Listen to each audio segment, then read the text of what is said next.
हे guys, good morning, welcome back to my channel. कसे आहात? सो आज बरीचशी कामं होती, त्यामुळे नरेंद्रनगरला जायचं होतं, जुन्या फ्लॅटवर पण जायचं होतं. सो भरपूर दिवसापासून काही कामं पेंडिंग करून ठेवलेली होती मी, जसं लाईक ड्राय क्लीनचं घालायचं, कारण नवीन एरियामध्ये मला अजून थोडंसं माहीत व्हायला आणि जोपर्यंत एक्सपिरियन्स येत नाही, कारण ड्राय क्लीन असं असतं की एकदा जर एखादा क्लॉथ खराब झाला तर तो रिपेअर करता नाही. त्यामुळे जिथं एक्सपिरियन्स आहे तिथेच नेहमी मी कपडे देण्याचा प्रयत्न करते. सो ड्राय क्लीनचे भरपूर साडी होते माझे, सो ते काढून ठेवले होते. काही फिटिंग करायचे होते, सो काही असे 1-2 कामं करून यायची होती मला.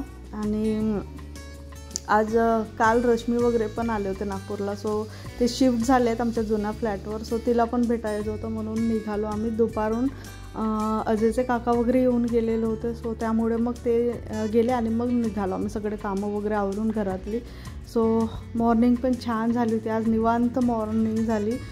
छान बाहेर चहा नाश्ता घेतला, त्यानंतर शॉर्टकटमध्ये स्वयंपाक केला. त्यानंतर ते भेटायला आले होते, मध्ये घर बघायला आले होते, ते आले नव्हते काकाजी काकू. ताई दादा येऊन गेले होते ज्या दिवशी गृहप्रवेश होता त्या दिवशी. सो असं सगळं झालं आणि मग आम्ही निघालो आता. सो बरीचशी कामं आहेत, काही पार्लरची पण कामं आहेत जी पेंडिंग राहिली होती भरपूर दिवसापासून.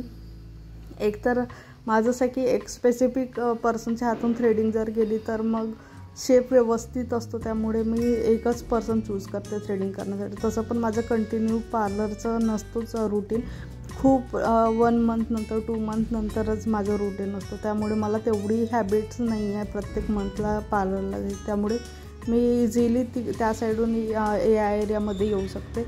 सो त्यासाठीच आम्ही निघालो आता. बघू आता काय काय कामं होतात आज, आणि चला व्लॉग एन्जॉय करा, स्टे ट्यून.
चा पिक्चर चालू झाला.